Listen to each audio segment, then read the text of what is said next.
The Wishtree, Chapter 8. I have one more community member, although visitor is probably a better way to describe Samar. In January, she moved with her parents into one of the houses I shade, a tiny blue house with a sagging porch and a tidy garden. She is perhaps 10 years old or so, with weary eyes and a shy smile.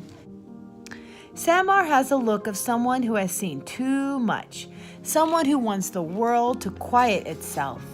Soon after moving in, Samar began sneaking into the yard once her parents had fallen asleep. Even on the coldest nights, she trudged outside in her red boots and green jacket. Her breath was a frosty veil.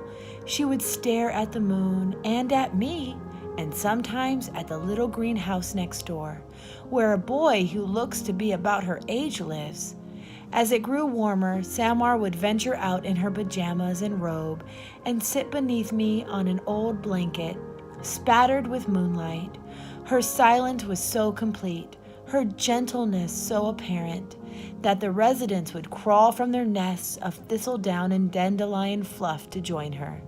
They seemed to accept her as one of their own. Bongo especially loved Samar. She would flit to her shoulder and settle there. Sometimes she would say hello in a fine imitation of Samar's voice. Often Bongo gave Samar little gifts she'd found during her daily flights. A Monopoly token, the car, a gold hair ribbon, a cap from a root beer bottle. Bongo keeps a stash of odds and ends in one of my smaller hollows, which the opossums kindly tolerate. You never know who I might need to bribe, she likes to say. But her gifts to Samar weren't bribes. They were just Bongo's way of saying, I'm glad we're friends. If this were a fairy tale, I would tell you there is something magical about Samar, that she cast a spell on the animals, perhaps. Animals don't just leave their nests and burrows willingly. They are afraid of people, with good reason.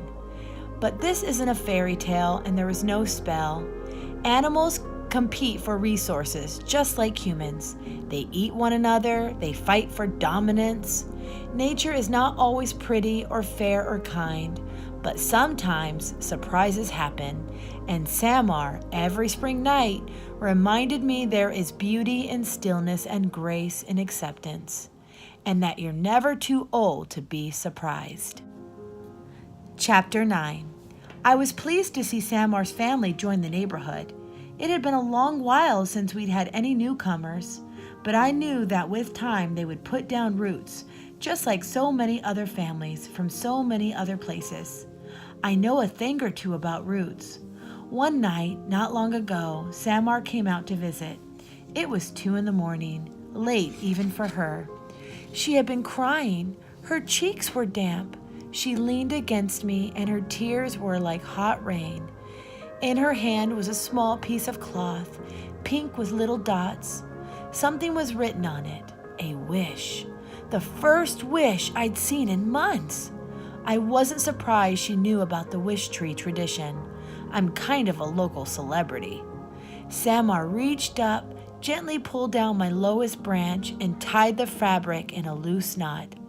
I wish, she whispered, for a friend. She glanced over at the greenhouse.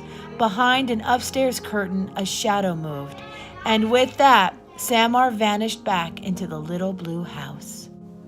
When you stand still for 2 centuries while the world whirls past, things happen. Mostly, by far and away, good things have been my lot in life. My leaves have cooled, picnickers and proposers. Beneath my bow vows have been made, hearts mended. Nappers have napped, dreamers have dreamed. I've watched ascents attempted, listened to stories spun, and the laughter, always and forever laughter.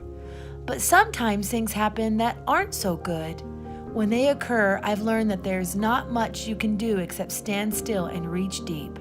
I have, for example, been hacked at, carved into, used for target practice. I have been underwatered, over-pruned, fertilized and fussed over, ignored and neglected. I have been struck by lightning, battered by sleet. I have been threatened with axes, chainsaws, diseases, and insects. I have tolerated the sharp claws of squirrels and the nagging pokes of woodpeckers. I have been climbed by cats and marked by dogs. I have my aches and pains like everyone. Last year I had a mite infestation that drove me nuts. Leaf blisters, sooty mold, oak wilt, leaf scorch, been there, done that. Still, trees are luckier than people in one way. Only 1% of a fully grown tree is actually alive at any one time. Most of me is made of wood cells that are no longer living. In many ways, that makes me tougher than you. So yes, I've seen a lot. And who knows, I may see much more. I could live to be 300, 500 even. It happens. Red oaks lead long lives, longer than our daintier friends black willows, persimmons, apples, and redbuds. And yet, a few days after Samar's tearful wish, something happened that made me wonder if I'd finally witnessed too much.